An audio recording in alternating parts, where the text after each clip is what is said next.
5 short ghost stories that will give you a chill. The puppy in the basement. Mummy told me never to go into the basement, but I wanted to see what was making that noise. It kind of sounded like a puppy, and I wanted to see the puppy. So I opened the basement door and tiptoed down a bit. I didn't see a puppy. And then Mummy yanked me out of the basement and yelled at me. Mummy had never yelled at me before, and it made me sad, and I cried. Then Mummy told me to never go into the basement again, and she gave me a cookie. That made me feel better, so I didn't ask her why the boy in the basement was making noises like a puppy, or why he had no hands or feet.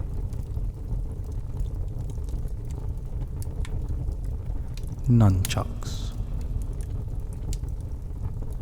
When my daughter was 2, I found her twirling paper towel tubes tied with twine in the air. I asked her what she was doing. She said she was practicing her nunchucks. I was very confused, as she'd have no way of knowing what they were. I asked her what she meant, and she said that Adam had told her how to make them, and showed her each night how to use them. She went on to say that Adam told her to practice because she may need to know how to defend herself someday. I almost freaked out, but I asked her what Adam looked like. She said he was tall, blonde, and had blue eyes. She said, "Mummy, you know how he looks like. You know him. He died of a headache." I had to leave the room.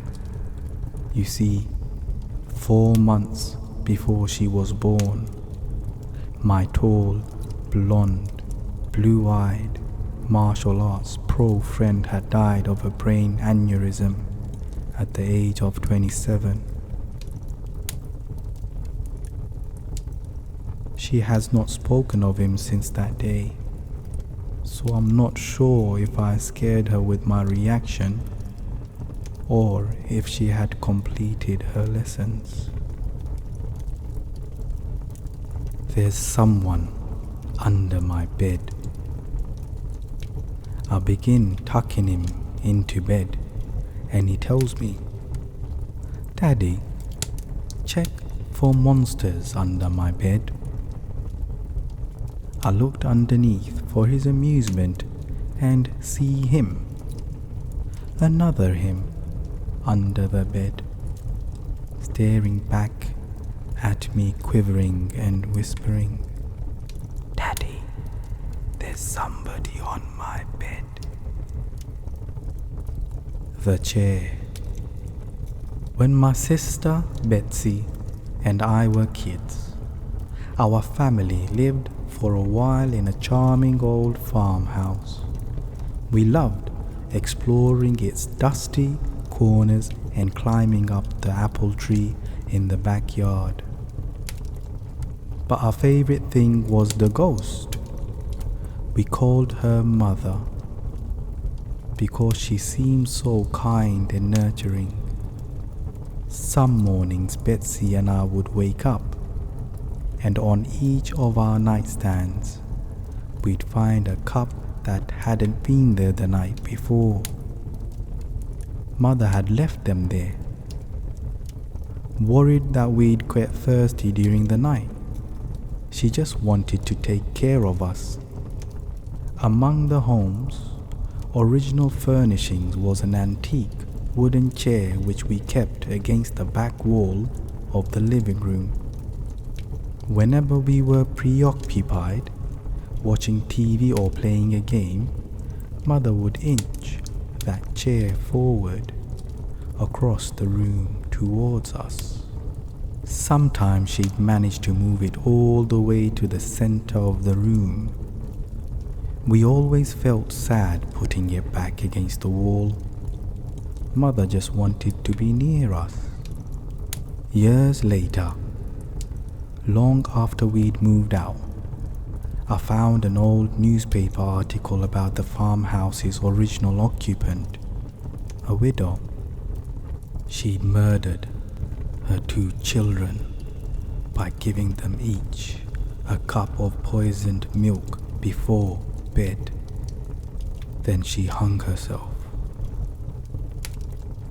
The article included a photo of the farmhouse's living room, with a woman's body hanging from a beam.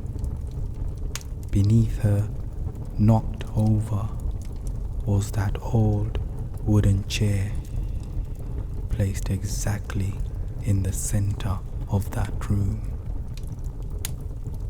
The ghost at home. Last night, a friend rushed me out of the house to catch the opening act of a local bar's music night. After a few drinks, I realized my phone wasn't in my pocket. I checked the table we were sitting at, the bar, the bathrooms, and after no luck, I used my friend's phone to call mine. After 2 rings, someone answered, gave out a low, raspy giggle, and hung up. They didn't answer again. I eventually gave it up as a lost cause and headed home. I found my phone laying on my nightstand, right where I left.